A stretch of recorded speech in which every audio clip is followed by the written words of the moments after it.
Okay, we're good to go.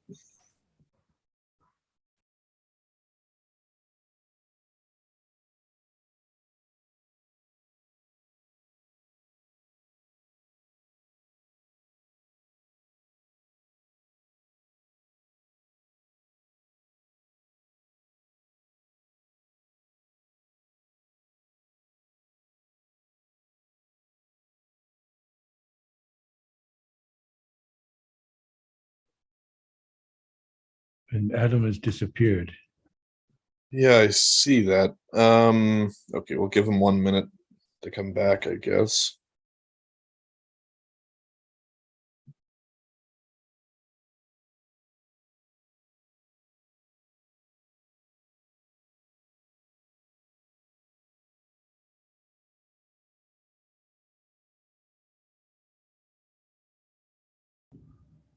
Okay, let's get started now. I apologize. Somehow my connection just failed me. Okay, welcome everybody. My name is Adam Nocek, and I am one of the co-founders of the School for Materialist Research, and we are really happy to have Maliq Simone with us today to be teaching his first course. And there are many bios for Maliq on the web, so I'm actually just going to pull from one that I think is his most recent, and then I'll leave it off to him. So Maliq Simone works on issues of spatial composition in extended urban regions, the production of everyday life for urban majorities in the global South, infrastructural imaginaries, collective affect, global Blackness, and histories of the present for Muslim working classes. He's also a research associate at the Max Planck Institute for the Study of Religious and Ethnic Diversity, visiting professor at the African Center for Cities at the University of Cape Town, and research associate with the Routledge Center for Urban Studies in Jakarta, and research fellow at the University of Tarumanagara. I don't know if I'm pronouncing that correctly, but for 3 decades, he has worked with practices of social interchange, technical arrangements, local economy, and the constitution of power relations that affect how heterogeneous African and Southeast Asian cities are lived. He has worked on remaking municipal systems, training local government personnel, designing collaborative partnerships among technicians, residents, artists, and politicians. And right now he holds the Senior Professorial Fellowship at the Urban Institute at the University of Sheffield. So please join me in welcoming Maliq Simone. Thanks, Adam.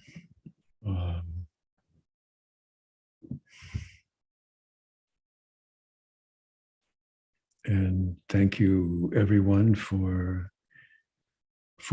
tuning in to a sort of overview of an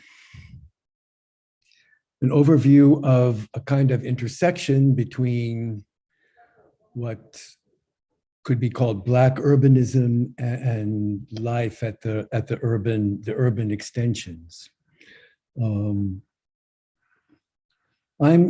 I've spent most of my life primarily as a kind of practitioner,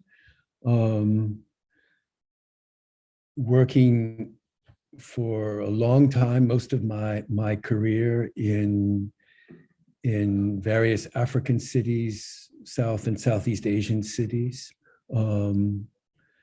primarily with different social movements, different community organizations, municipal governments, trying to make things happen in a way that somehow makes living more interesting and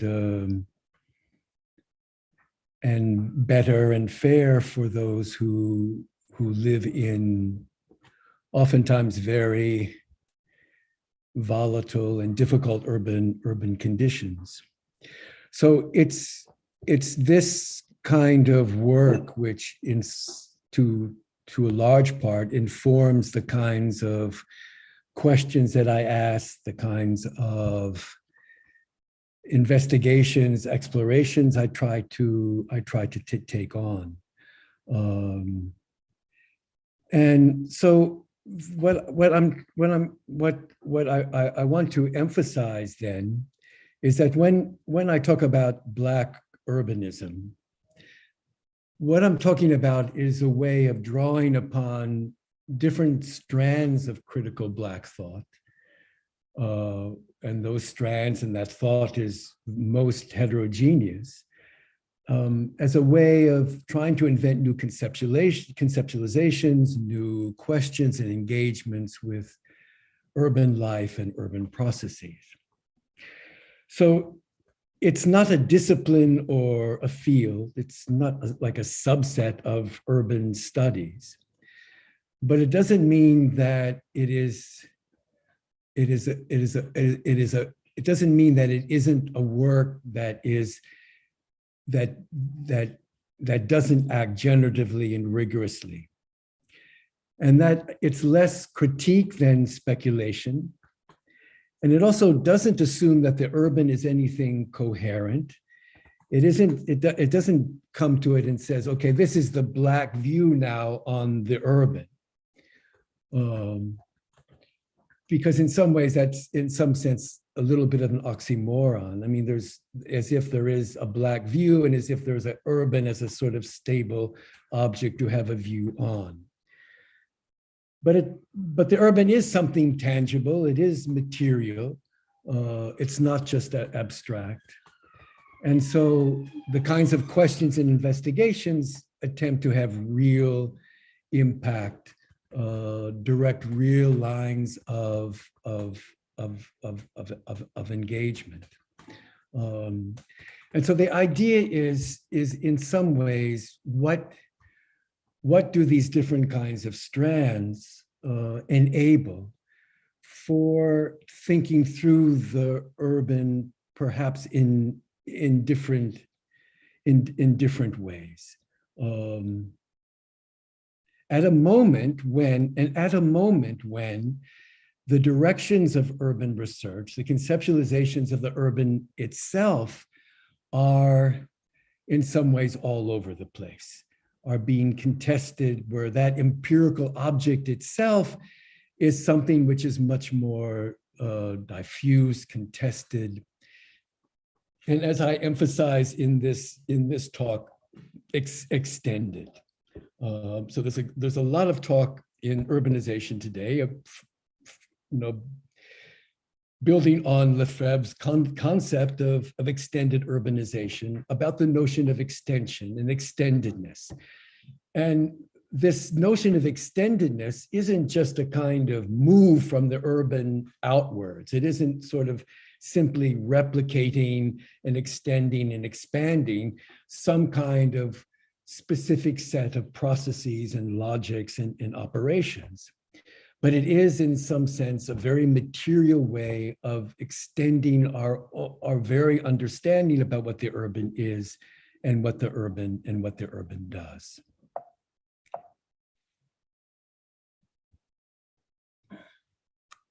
So while there are important questions, Black urbanism doesn't deal with racialization per se. It doesn't deal with the situations of Black persons in institutions writ large across the world. That is, these are important questions and critical questions about the roles that Black inhabitation has played in the materialization of what we do understand as the urban. There is the factness of Black people inhabiting urban spaces, which has its own singularities, has its own systematicity, raises its own questions about subjugation and power. It's not to say that these aren't important questions, but in a fundamental way, Black urbanism doesn't deal with them necessarily exclusively and specifically. Rather, Black urbanism is a way of addressing the fundamental incompleteness of urbanization processes. And it's about how those processes, in their extension across landscapes and bodies, is not the folding of territory according to a kind of systematic logic or mode of structuring. not simply the reiteration of conquest and settlement, but it is itself an extending, an opening out, an inexplicable and improvised reaching without definitive disposition that doesn't necessarily know where it's going. So I say think Coltrane's explorations after 64 until his passing. So there, if with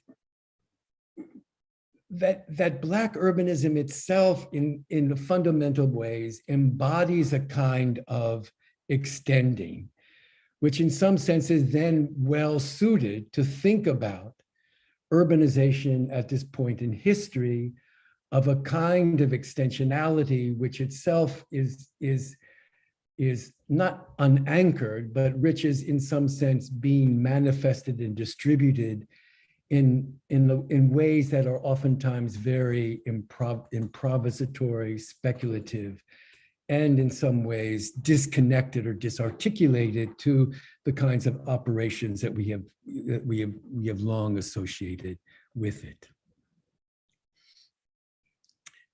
It is what makes possible what Jaime Alves has called a kind of process of no arrival, or a kind of what he also calls as a kind of blackscape, where he talks about the urban as is in some sense a kind of suspension, being suspended temporally within a kind of extensionality, within a disposition of a reach that doesn't arrive at any particular place in particular. Or it is, as Fred Moten might say, that the Blackness of the city is that which just doesn't go away, that doesn't make itself available to redemption, that doesn't appear in any useful form, that won't sit still, but still congregates, still coalesces, still materializes without a name. And that kind of process does know the city inside out. It's every nooks and crannies, and that wants all of the city's details to remain, but without marching orders, maps, or infrastructure, that which lives in what he would call the hollows. So in some sense, what the kind of, and tonight's talk is going to be more conceptual than sort of the future sessions, which will probably be much more ethnographic and cultural text. But I just wanted to point out that some of the conceptualizations that I've drawn upon for this talk and for my engagement with Black urbanism in general come from a kind of wide range of sources and concepts. I mean, they're listed here in a very truncated way, and in future sessions, they are worth, in some sense, digging into more, explaining more. But I just wanted to give you some sense of the references that I draw upon. And as you can see, in some ways, that these references are not necessarily from people that are doing urban work per se. But that doesn't mean that there aren't plenty of scholars out there who specifically deal with issues of Blackness in the urban, who can be considered as urbanists. And so here is a very, very partial list of a range of Black scholars whose work is very much specifically addressed to the urban, and their work also would be really important to also dig into and think about in terms of this kind of constant elaboration of Black urbanism as a kind of mobile conceptual structure that's always in the works, always in some ways finding itself in different kinds of positions and engagements and uses. Okay, so that is in some ways a kind of quick introduction, and then I want to just raise some points. And so I'm just going to play a quick clip here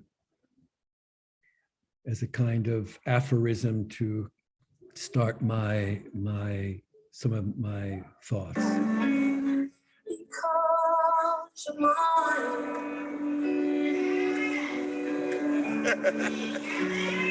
You better stop the things you do. I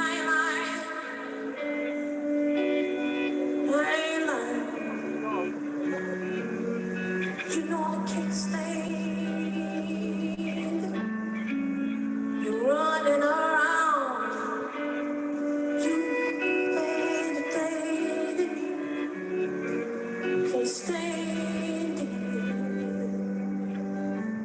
'Cause you're putting me down.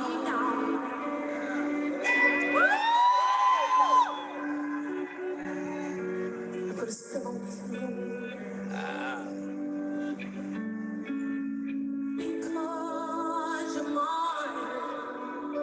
Mine.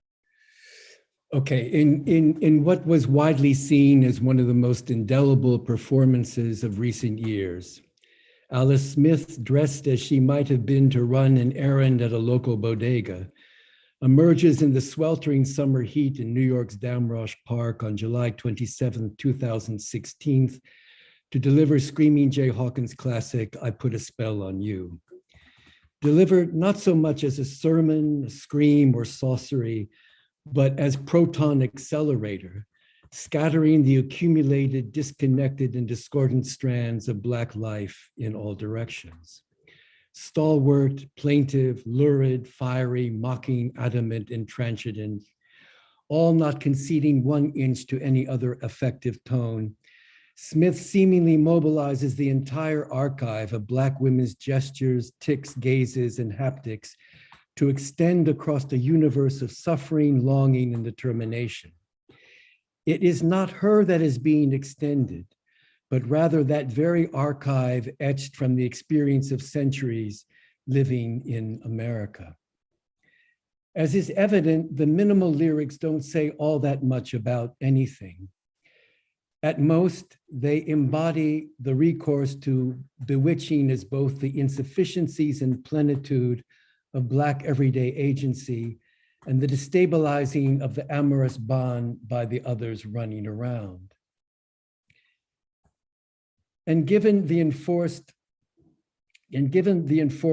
dispossession of the self at the heart of slavery and the subsequent difficulties faced by Black people to possess property as the mechanism through which they might come to possess themselves, the altering references to you're mine, I'm yours right now, might seem to reaffirm all of the turbulence attributed to the Black dyad.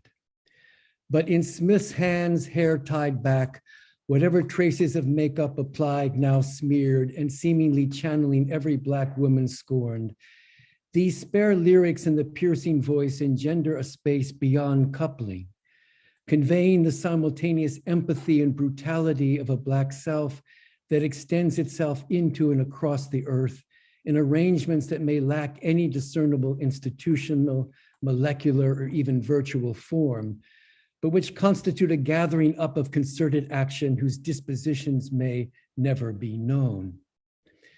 So what does this particular performance have to do with trajectories of urbanization in the global South, which have been my concern for the past 40 years? It might be easy to simply say that Smith's performance points to the possibilities of grace imminent in a particular stance toward crisis. Rather than prioritizing a self that comes through the crisis intact, the self gives in to life's priorities in the double sense of submission and gifting, priorities that emphasize an enunciation of living beyond reason so that spaciousness might be created. Something out there in here. But it also raises questions about the terrain on which justice is to be done, a terrain which would seem to entail removing the impediments that foreclose longevity to the oppressed and condemn them to slow death. That is, in some sense, that justice entails the sustainable, virtuous prolongation of life, which is always being shortened and abrupted.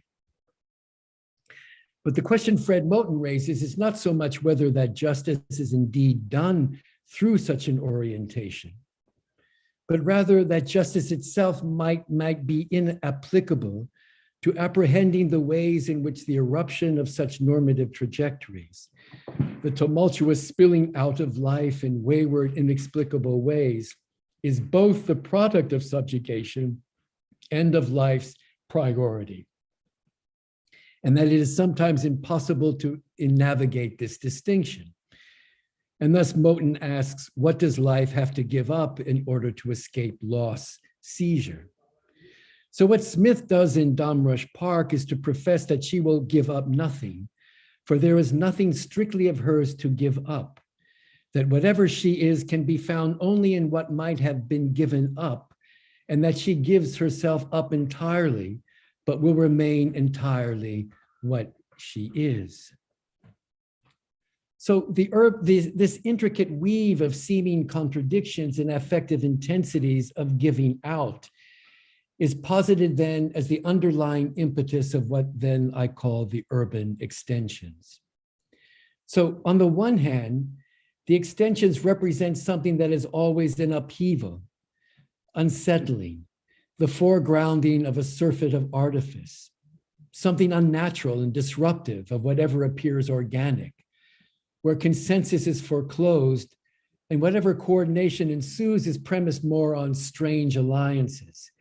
In other words, the confluence of things that don't really belong together. But on the other hand, extensions entail acts of compassion, a lending of hands that do not incur debt. Like someone extends a hand to you, extends themselves to you. That doesn't require precise recognition of those to whom a hand is lent, nor the instantiation of the morality, law, or agendas of the lender. Nothing is owed or anticipated in a space that can be both liminal or nothing whatsoever. So both of these notions of extension are at work in the feral landscapes of diminishing urban core majority districts. And by that, I mean the way in which across much of the world, and particularly the global South, that the districts and neighborhoods of the poor, of the working class, long honed, are increasingly vulnerable, increasingly subject to eviction, expulsion. So becoming in some ways, those that are able to hang on, increasingly fragmented and even feral in terms of what they need to do in order to hang on. And also in the dense intermixtures of decline and ascendancy, commerce and residence in the near suburbs, that kind of first ring of cities just beyond the core, which itself has been now in operation oftentimes for half a century or longer, and the more scattershot contiguities of seemingly everything, the hodgepodge of the further hinterlands of urban regions, where you have all kinds of spatial products and built environments that seem to be as if someone, oftentimes threw a Lego set on the floor and scattered all kinds of disparate ways of building and doing things. But in some sense, this notion of extensions as both upheaval and compassion are at work in all of those kinds of dispositions, in all those kinds of places. So in some ways, the extensions, they upend the ontological dispositions of the city. That is the city, not necessarily as a particular place, but as a kind of manifestation of certain assumptions about life, about human beings, non-human entities. The presumptions of the city to crystallize human potency, to arrange natures, and its claim to embody the will of free individuals.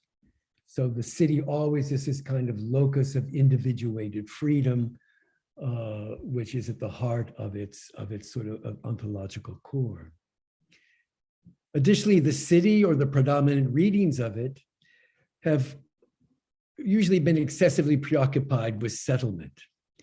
And even while within the social sciences and urban studies, there's been a lot of emphasis on mobility studies over the past 3 decades to counter the dominance of this preoccupation. There remains a kind of underappreciation of movement, of what movement is, how movement takes place. Which isn't to say that people have always moved. And instead of viewing movement simply as the descriptor of transport and conveyance, the activity that's entailed in shifting bodies from one location to another, human movement goes along with the fact that all matter constantly moves. And here we know this even most resoundingly in the recent work of Thomas Nile. So whatever stabilization indeed emerges is not the cessation of movement, but it's the capacity of different things to move with each other in a kind of consistent fashion. So that you can have the appearance of stability, you can have the appearance of a kind of coordination. You can have the coherence of things being with each other without it necessarily being on the predication of it being grounded or emplaced or settled. So settlement does not then come to exclusively characterize the capacity of things to be with each other or to be in common with each other. So the ways in which the conventional wholes, institutions, and sites are extended. So this notion of extensions also implies the way in which, those things that are conventional, particular kinds of territories, whether they be communities or, what I call wholes, which, are in a sense of households or extended families or neighborhoods or districts or institutions, are extended into a series of interstitial or middle spaces, which don't belong anywhere specific, but yet can act specifically to gather up different sentiments and ways of doing things in experimental ways. I mean, one saw this, for example, in many Indian cities during the COVID pandemic, where migrants would pour out of the cities, going back to their villages, oftentimes where they hadn't been in many years. But not all migrants did this. There were substantial numbers that remained within these cities, but no longer had a kind of stable place of work, a stable place of residence, a stable place of subsidization, because if you were to get subsidies, you had to collect subsidy back in your village.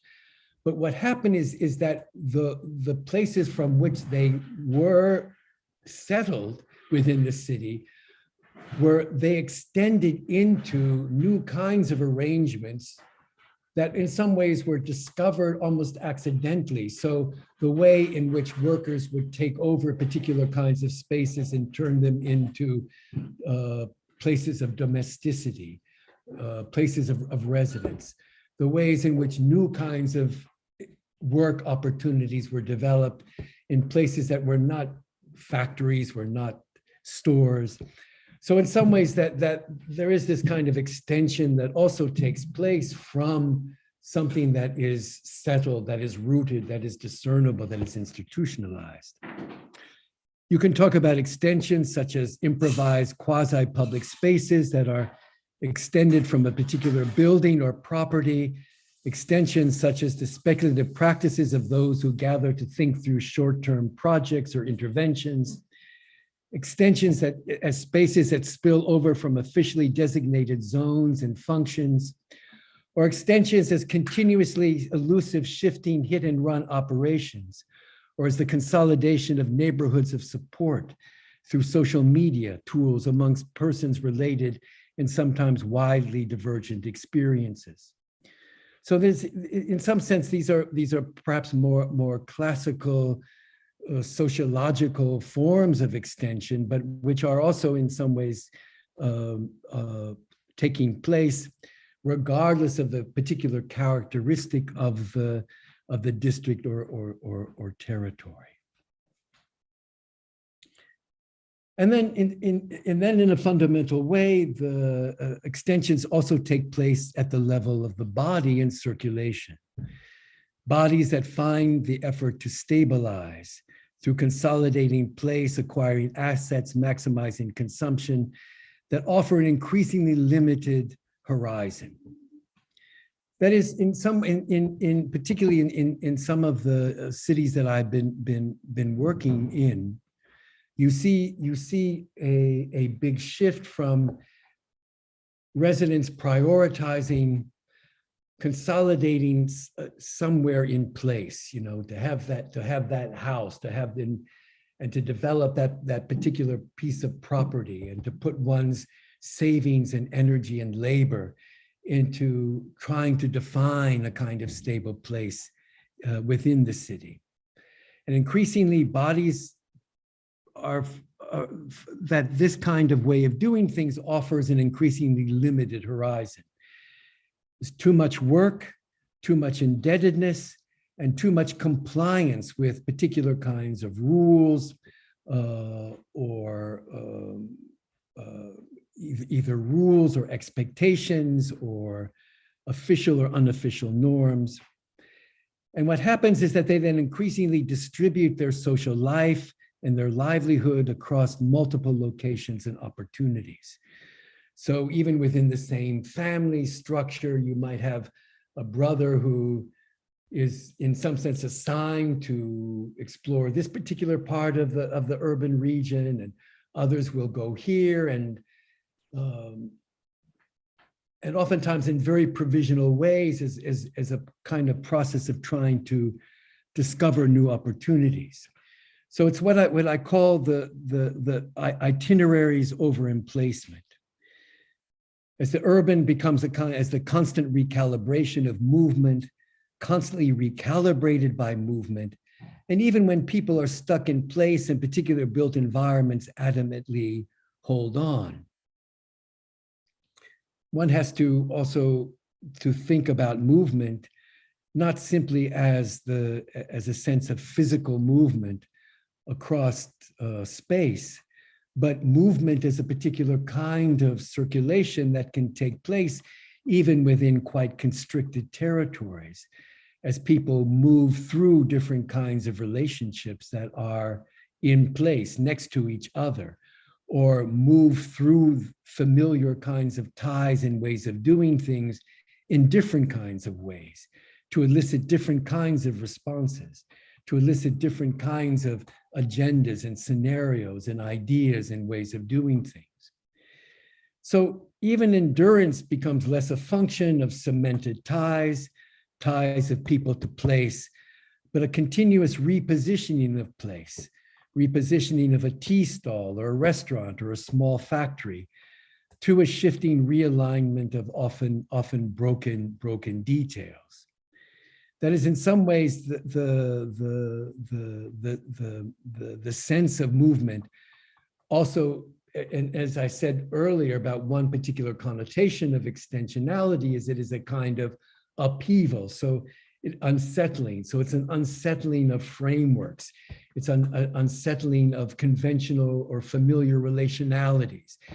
It's an upheaval of particular practices of signification, the ways in which things are connected to each other. And oftentimes this unsettling then leaves in its wake a multiplicity of details and fragments. And oftentimes these fragments are worked with, not in terms of trying to put together a new whole or a new framework, but to see in their brokenness, in their fragmentation, whether different ways of putting things with each other might have some kind of suggestions, dispositions, ideas.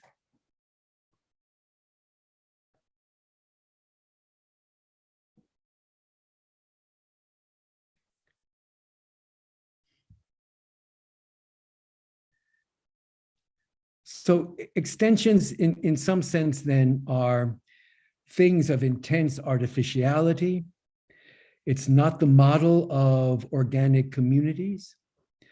It's not the resolution of conflicting tenure regimes or practices or agendas, but it's the simultaneous existence of these differences of technical artifacts rather than social representations per se. In some ways, one might compare them to the artifice of hair extensions that are attached and detached. They're apart, but they're also apart. They're a surface of artificiality which contributes to a particular look of coherence and organicity, but are not those things in and of themselves. So in a way, if one sees the city as the consolidation of propertied land, of populations with individuated properties that are demonstrated through citizenship, of densified spatial functionalities, of economic aggrandizement, and the maximization of value-added activity extended through continuous everyday abruptions and upheavals of this. So what I'm trying to say here is that if the city is represented through notions of individual property, of individual citizenship, of economic aggrandizement, of the maximization of value-added activity, that in some ways, if these things are extended, not through, in some sense, the replication of the logic and pattern itself, but in a way in which those logics are themselves abrupted and subject to upheaval, in a way that they then get replaced, rescattered within a new kind of landscape, where they begin to take on different kinds of forms, which then somehow one begins to try to see as acts of citizenship, acts of economic aggrandizement. So again, the emphasis here is that as the urban extends itself, as it expands itself, the systematicity of that larger expanse isn't just simply a kind of fractal replication of the logics that have been inherent within the city form historically, but the way in which the very eruption of those kinds of patterns, those kinds of arrangements, themselves discover new mechanisms and new forms of consolidation, which one then has to try to draw a line of articulation between, so that the logics might remain similar, but the way in which they take place, the way in which they're materialized, can be very different. And one has to then also always keep in mind that this is coupled with good old-fashioned generalized plunder, a kind of what Vero Gago calls a kind of theft of orientation that's attained through the seemingly extensions of extended of debt and indebtedness. And then there's a sense that there is a kind of temporal dimension to extensions as well, and as a matter of time. And there's been a lot of recent discussion on the notion of afterlives. Afterlives is as another kind of process of extension. Afterlives, particularly in reference to slavery and indigeneity and the colonial. So on the one hand, the notion of afterlives refers to the consignment of a people to a fixed temporal and spatial position without recourse or consideration as to the ways in which a way of life is able to transform itself, become something else by virtue of its own inventiveness or practices of valuation. That is, in some way, this is a point that Elizabeth Povinelli has raised on many times, that in some ways the kinds of knowledge generating practices of the indigenous become frozen and reified in time, become rendered something either anachronistic or something exotic, or a resource now to be extracted from for some kinds of essential ideas about how we in the West facing extinction might save ourselves. So in some ways it refers to this kind of fixed and temporal spatial position without the sense that these kinds of knowledge-making practices are themselves continuously inventive, even under brutal conditions. So an inability to actively extend a sense of liveliness into the future. Or on the other hand, by virtue of becoming a relic or exotic anachronism, where all of those incipient potentialities assume a spectral presence, embodying a past that is not yet completed and a future that yet can be made from what might have been or what might actually be, in a kind of Benjaminian sense. So the assumption here is that inordinate investment must be made in maintaining these ways of living as static, frozen in time, and not simply through the same forms of capture and impediment. Rather, subjugation lives on through variegated apparatuses partly deployed to generate the impression that a reality of capture has been laid to rest, attempting to disarm resistance or countervailing claims through relocating the terms of suffocation, trauma, or underdevelopment to the characteristics of the subjugated themselves, incapable of taking full advantage of transformed situations. I mean, this takes place all of the time within many cities, within many cities where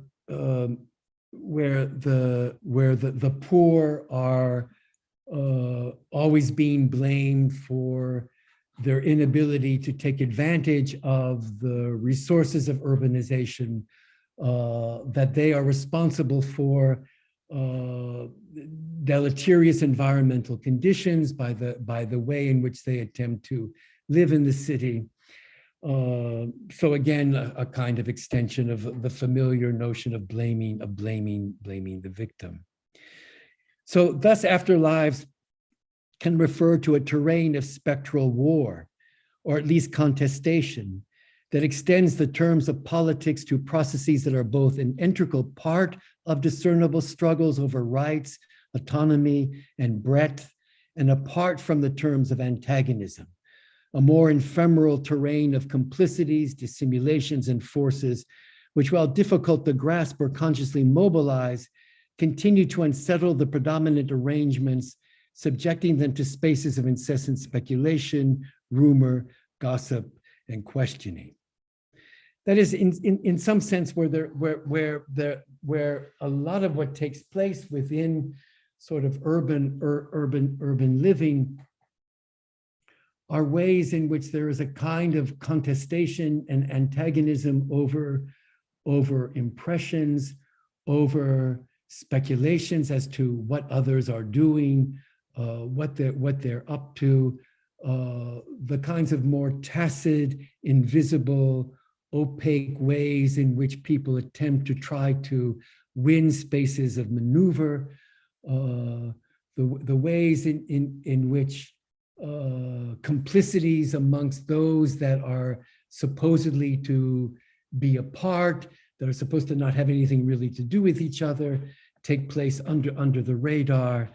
So in some sense, the notion of afterlife also refers to a kind of extensions of what might have been, extensions of things that are going on that are out of recognition, extensions of ways of doing things that in some ways continue to live, but within more invisible modes of being.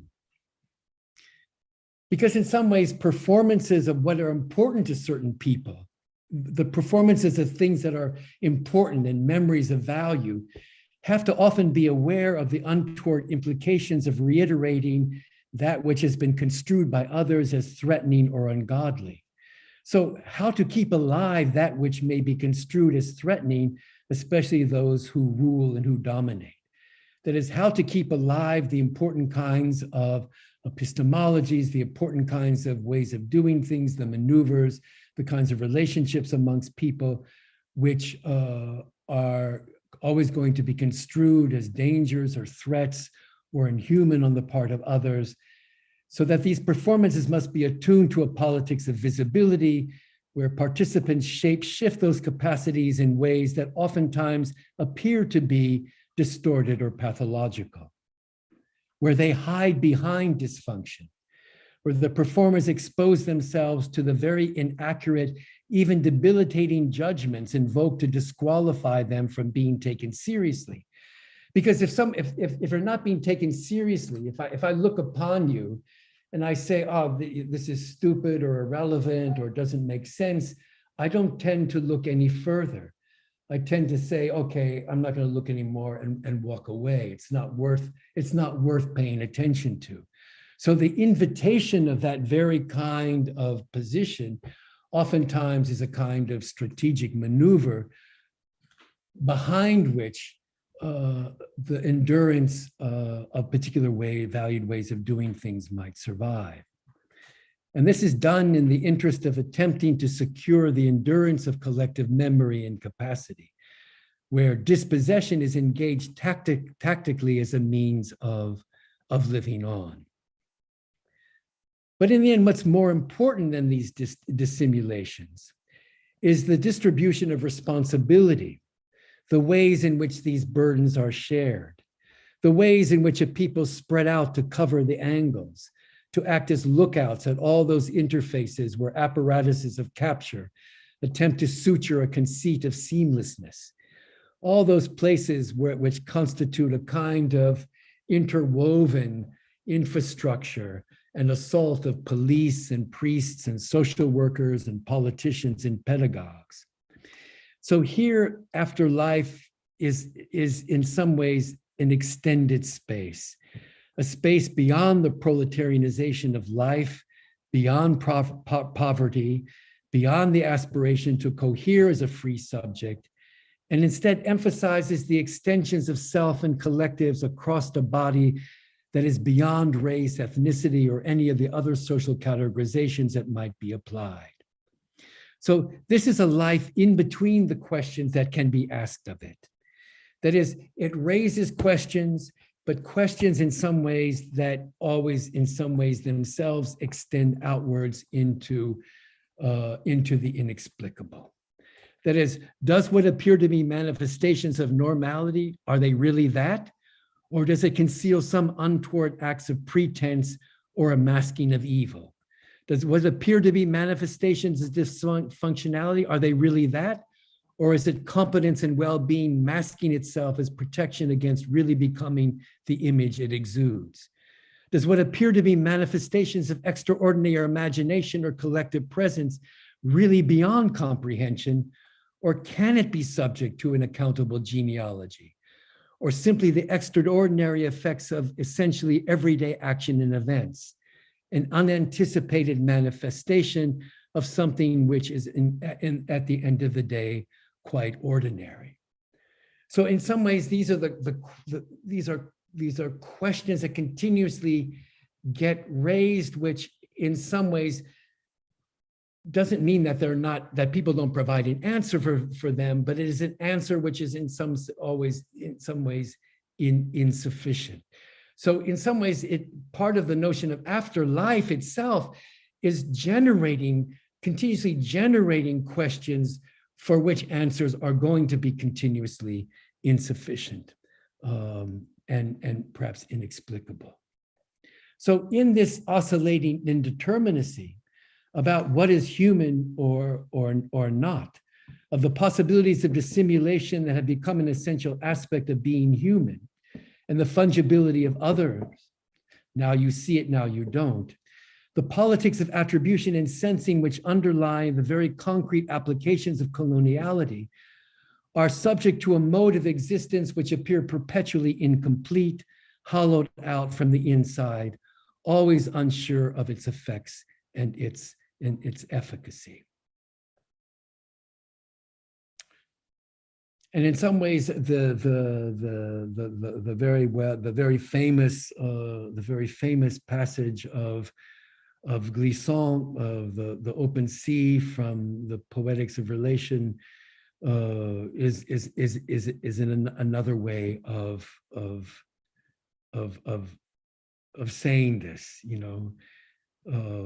that given these kinds of afterlife as the kind of generation of these questions whose answers are always going to be insufficient is in some ways why he says this is why we stay with that. This is why we stay with poetry. So in some ways, not to diminish the real precarious conditions in which people find themselves, but precarity also operates as a kind of architectural design, pushing inhabitants into new arrangements of residence, income generation, and interdependency, with a tacit presumption that nothing will last for very long. Institutions are not being built, but rather temporary arrangements, even autonomous zones, whose experimental nature is driven more by the inability to assume a normal life than it does reflect a kind of progressive social imagination. But it does sometimes, not always, show the capacity to jump scale, to suture together innovative connections among media, materials, cultural norms, physical settings, and money. And that's less the curation of a new collective sensibility than a series of tactical improvisations in the midst of sociality falling apart, being dissolved into an expanding archive of details strewn across vast distances, not really distant given the reach of social media everywhere. And then let me just, I see that I've run out of time. So let me just end with two things.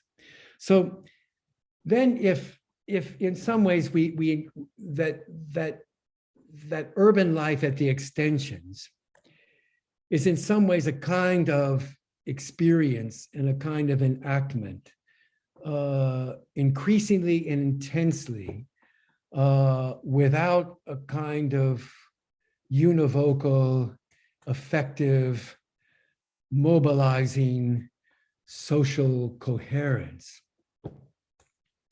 then in some ways, there is a kind of extensionality that takes place in terms of the fragments, in terms of the dispersal.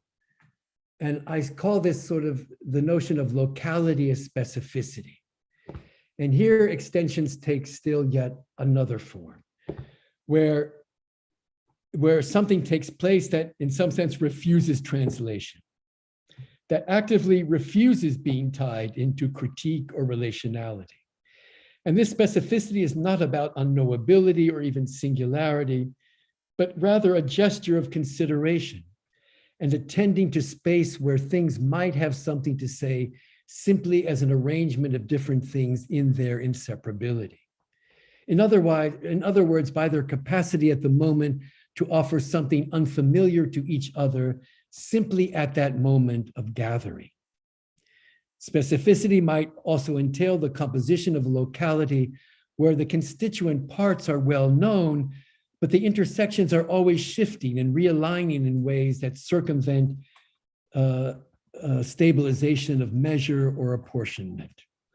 For example, if I use the example here of the Sakanat Banat in Fatih in Istanbul, and Sakanat Banat is a word for hostels for single Arab women, most usually migrant Arab women from Iraq, Syria, Egypt, which at one and the same time functions as employment agencies, religious ceremonies, brothels, market associations, refugee centers, nodes in a vast circulation of goods and documents, artisanal factories, daycare centers, and health clinics. And what they're all of these things all at the same time. But as soon as the hostels veer to one direction or another, or a balance of relations, things shift again. So it's never clear just exactly what that Sakanat Banat is, or how the different functions contribute to the whole.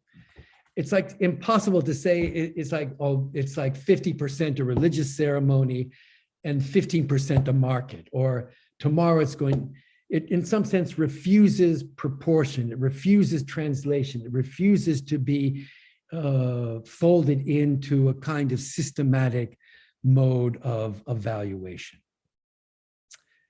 And then finally, in the last slide, I want to emphasize that urban extensions are characterized by an incessant rearrangements of spatial products, their form, functions, and valuations. So rearrangements, just as I indicated when I was talking about the Indian migrants that stayed within the cities, extending themselves outward, finding extensions of things that were familiar to them, but in forms that were unfamiliar to as a kind of process of rearrangement. So rearrangements in this process of taking form would seem at least to confound the existing capacities to make things count in one way or another. But also to emphasize that relations are inevitable, that nothing is one thing, and the only thing that is one thing is nothing.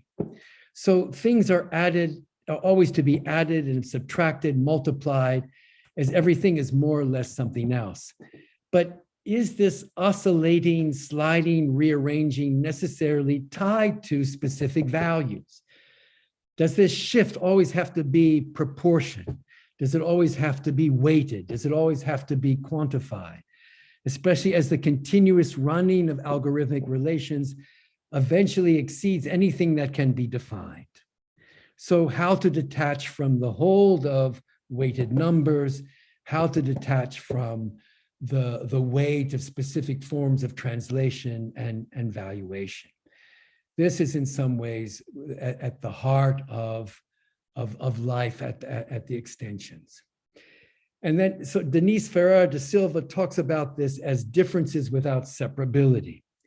In other words, differences that are simply our differences that cannot be apportioned in any particular schema of the more or less valuable, the more or less relatable, where there is no other constituting the grounds for a delimited view of worthiness or eligibility.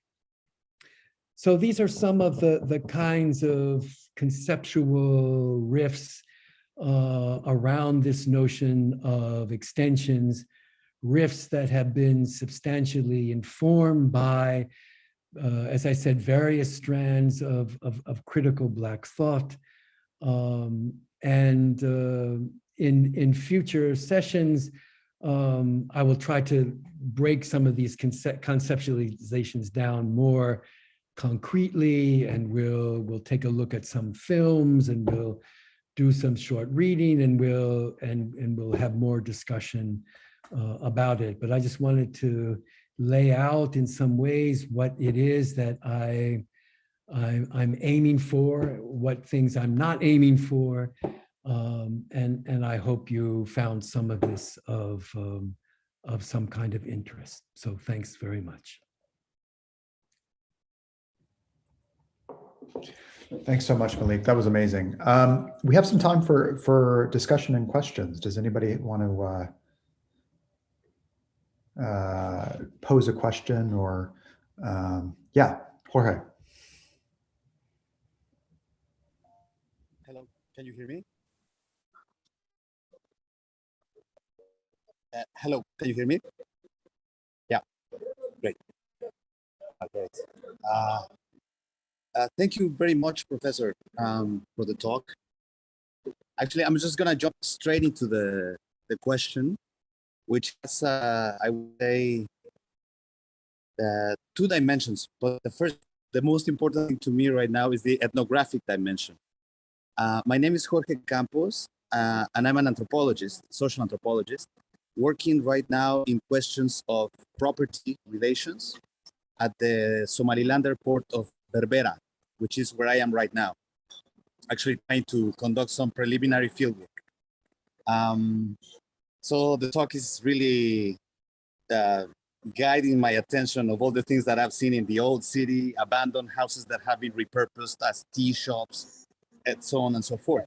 But my question would be, how do we recognize extension empirically? How do we know that we are before an extension if even the categories of thought that we use to think certain aspects of urban transformation and reformation, such as class, race, gender, seem to be in the Black urbanism that you're advancing, some sort of settlements themselves, institutionalizations, grids, calculations, which is precisely what we're trying to move away from. So if I am hearing you correctly, the extension is in between the very intersection between class and gender, for example. So empirically, how do we track it and describe it? That's the first part of my question.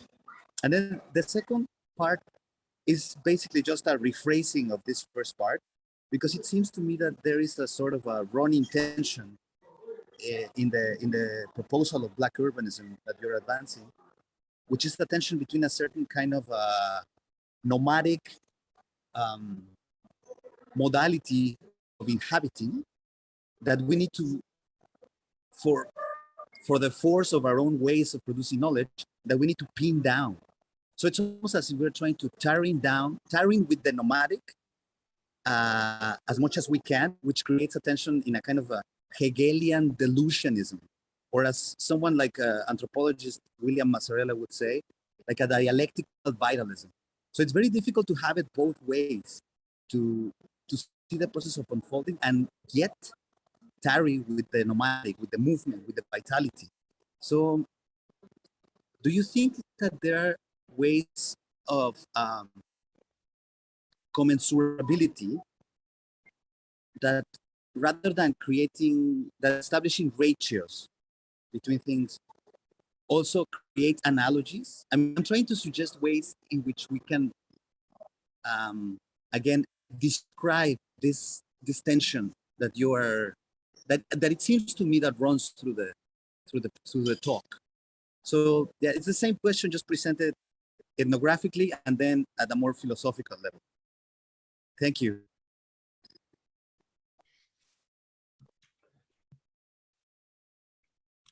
Thanks, Jorge. I hope you're having a good experience in Berbera. It's been many years since I was there. So I would be curious sometimes to hear about your experiences. In terms of the sort of ethnographic way into this. I mean, it's in some ways the easiest place to start is at the actual extensions in their very familiar empirical rendition, and to find the kind of ways in which, and in a way that these extensions in many instances become the place of majority inhabitation and residence. I mean, in the urban region where I have worked the most over the past years, Jakarta, is a region of 36 million people, of which 9 million are the urban core. So that means that the extensions are, in some ways, where the real action is. And so, ethnographically, it's interesting to look at what that action has been, and there you find a kind of commensurability amongst very divergent trajectories of how people ended up in some ways next to each other. And that nextness to each other has come from people being priced out of particular positions within the urban core, people that have been actively evicted, people that are in the hunt for cheaper places, more affordable places to reside, and even residents that in some ways don't face an immediate problem of security and stability in the inner city neighborhoods where they're located. They've built them, and they built them over a period of decades, and they feel quite confident about them and what they've accomplished, but who volitionally, in some ways, vacate them because what they say is that the work that is needed to keep them going detracts them from the work that needs to be done in terms of trying to align themselves with a viable orientation to where the urban region is going. Now, they won't tell you what that is because they don't know what it is. All they know is that what they do now isn't enough. And so in order for them to be able to make it, they, in some sense, give up something that they have a lot of confidence in, and then relocate themselves provisionally in a place which is, in some sense, which they say gives them, affords them the vantage point through which to now think through their position for the future in a much more realistic way. So you have this nextness of different trajectories of inhabitation at those extensions, where there's a kind of contiguity of those very divergent trajectories. How do they figure out what they have to do with each other?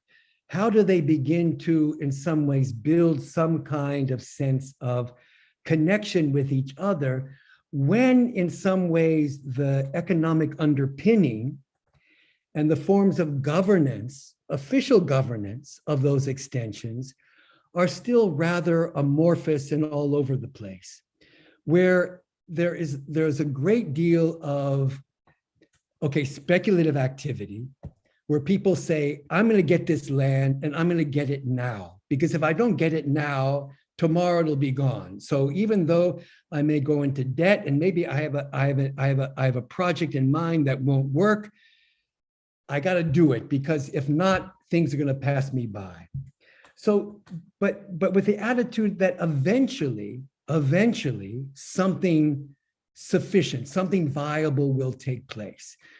And you have that sense of eventuality at all different kinds of scales, from the migrant worker to the biggest developers in the country, all right, who are oftentimes building huge new cities that are supposed to accommodate 200,000 people. They don't have a clear idea oftentimes what they're doing. They've got to scale back. You have then a complexion. You have a spatial complexion of something which is oftentimes half full and half empty. Half of it works, half of it doesn't. And you can do a genealogy of each project, but that's not even going to tell you very much. So in some sense, you have realistic, materially, you have things next to each other.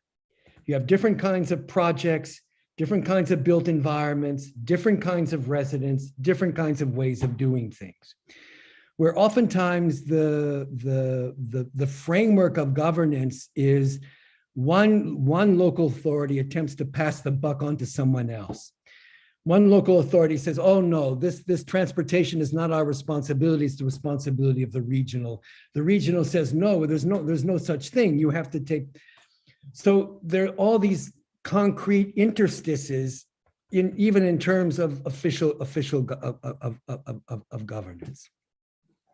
So you have a very particular kind of complexion of urban space, which is becoming increasingly populated in terms of volume and density, which in some sense operates in a different way from the city. And in a way, you have to take those real contiguities. They are material. Things are next to each other. They are in the process of trying to figure out ways in which they're articulated. So ethnographically, you try to follow that kind of those kinds of articulations.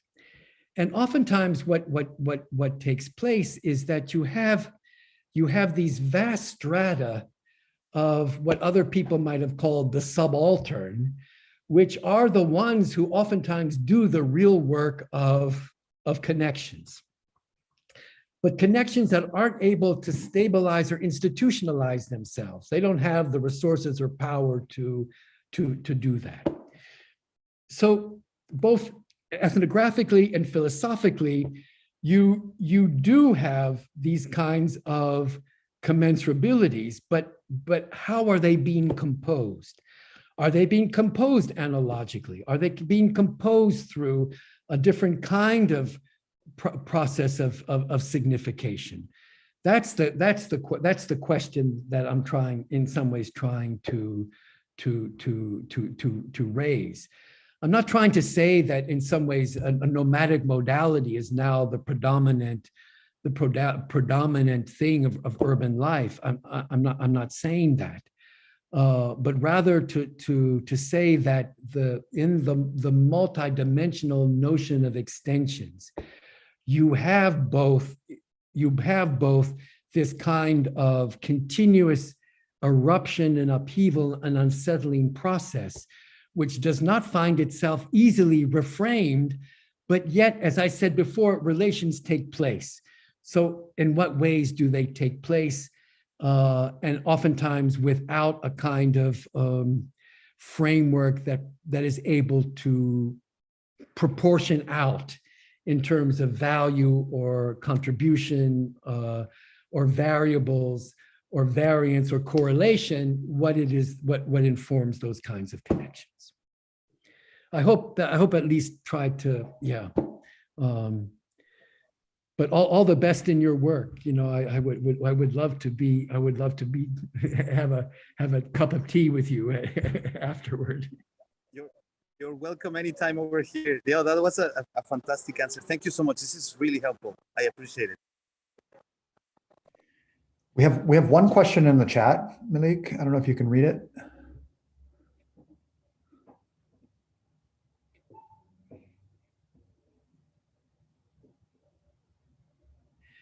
I mean, perhaps my first response is that is probably my inadequate notion of anarchism. Probably is the most salient thing in my attempt to address these. I mean, I'm not quite sure. I mean, I'm willing to be open to it, but I would like to know more about what, in some sense, an anarchist mode would be here, and what it would bring to the table.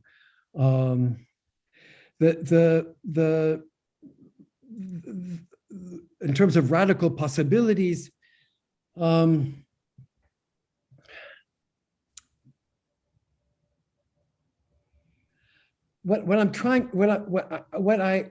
I've been focusing on tonight, I think is less in terms of radical possibilities and more on ways in which a space is constantly made open for the appearance and operation of ways of doing things and knowledge practices that otherwise might simply have been subject to completely extinction through plunder, through extraction, through subjugation,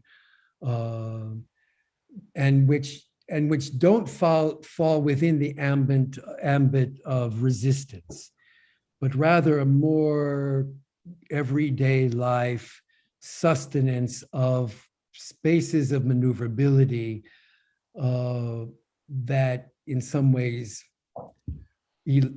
don't so much elide capture, but are coexistent with capture, but at the same time offer something beyond capture, that are not completely informed by the captive relationship, where subjugation might be totalizing, but that within the very operations of totalization itself is a kind of incessant crack or an incessant kind of volatility, which itself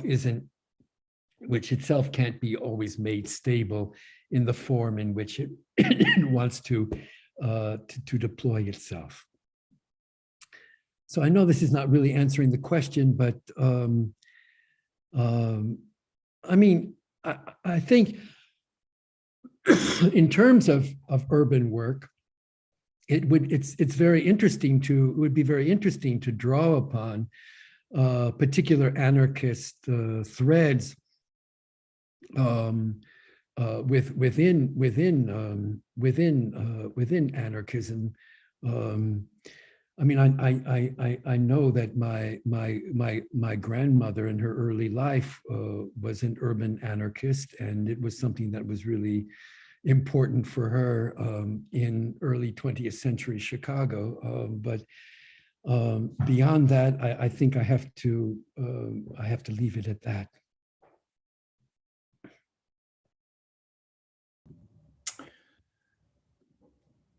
Do we have any final questions for Malik? Okay, Zach? Oh, no, I don't have a question. I was just going to add something about SMR, but if you have an actual question, then go ahead. No, it's okay. That's okay. I'll hold off. We'll wait till next time.